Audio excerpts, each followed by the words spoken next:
According to the Canadian Anti-Fraud Centre, people lost more than $62 million to fraudulent crimes last year alone. That's why the RCMP is highlighting March as Fraud Awareness Month, a time to remind people of the dangers out there and how to protect themselves. Dave Semichism has the story. It's a decades-old scheme. An official somewhere in Nigeria emails you out of nowhere and wants you to be his business partner. You just have to pay a transfer fee to get his money, and in the end, you don't receive a dime of the fortune. Even in Lloydminster, people are falling victim and in some cases losing their own fortunes. They are so articulate and so good at what they do that these people are falling into this trap. We've had one victim in Lloydminster who put forth $180,000 in cash of their own money in efforts and hopes to receive a promise of millions of dollars. The RCMP warns there is nothing they can do to prosecute overseas criminals defrauding Canadians, but when it comes to homegrown fraud, like copying ATM and credit card strips with skimmers, the police are making arrests, and new chip cards have put this crime on the decline. The skimming fraud itself is not to the degree of irreparable damage, financial damage, as we're seeing with the overseas frauds. Besides card fraud, the RCMP say to be aware of individuals soliciting for money at your door and asking to come into your home. There have been cases of criminals scouting out homes and committing crimes once they get inside. Walker says ask a lot of questions and gives this advice. If you ever win something and you are told that you have to put some sort of a money or some sort of a security, some sort of a promissory note in order to assist that company to get you the money that you've won, to bring the gold to your doorstep, walk away.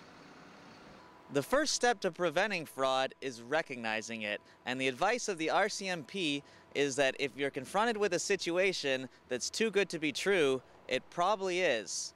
So protect yourself so that you're not the next victim. David Semchism, Newcap News.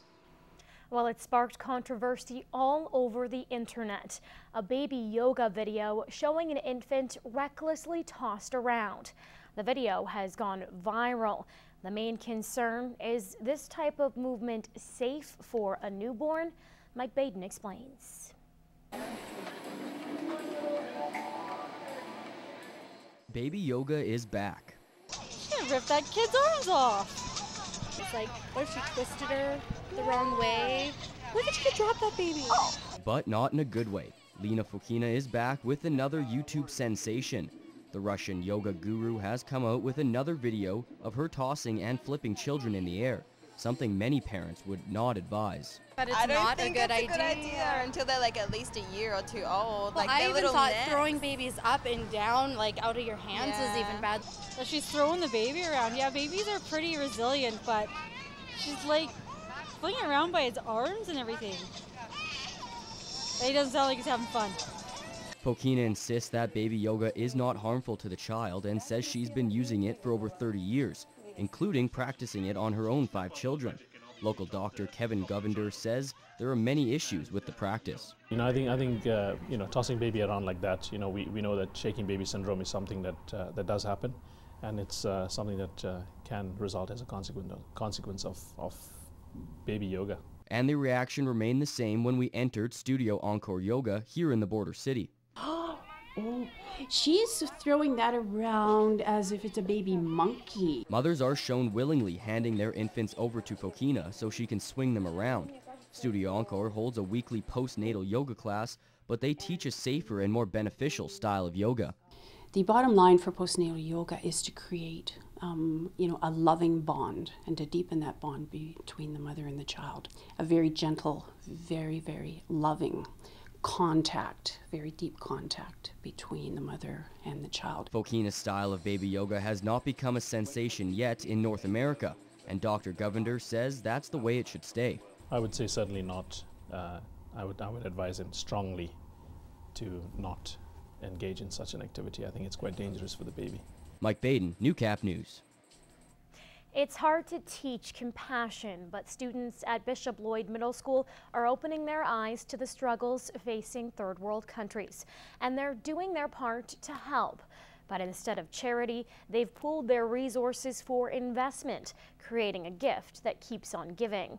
In this week's Beyond the Classroom, we explore how loans to people around the world for as little as $25 are making waves here in the border city. The old one. Here's who he is. Here's his story. This is why he wants money. Everyone has a story. Some are tougher than others, and many Canadians don't realize just how lucky we are. But students here have gained perspective, putting a little faith in people on the other side of the world. They're using Kiva, a microloan website with a simple goal to empower people around the world for as little as $25. You don't really realize until you actually see how people are living in other countries. We are really fortunate. And kids like Kian are passing on that fortune, giving temporary loans to those in need of funds for survival. We've helped a lot, like people from everywhere, from like Mexico to the Philippines, and that you can help anyone around the world. So far, the class has lent $350 to 15 borrowers, money for everything from food and clean water to starting up a small business.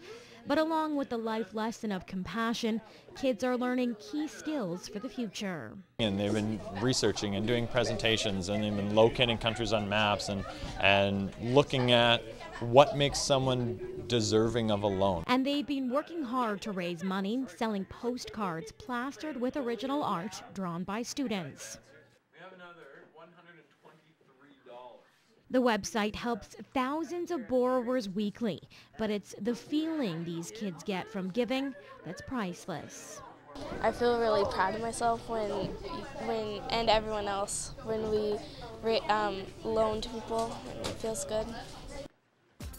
Get your questions about college answered during program information sessions at Lakeland College. There are sessions running throughout March. Learn more at lakelandcollege.ca/info sessions. Now, if you'd like to show your support and purchase postcards, call Bishop Lloyd Middle School at the number on your screen. All the funds will go towards the Kiva initiative.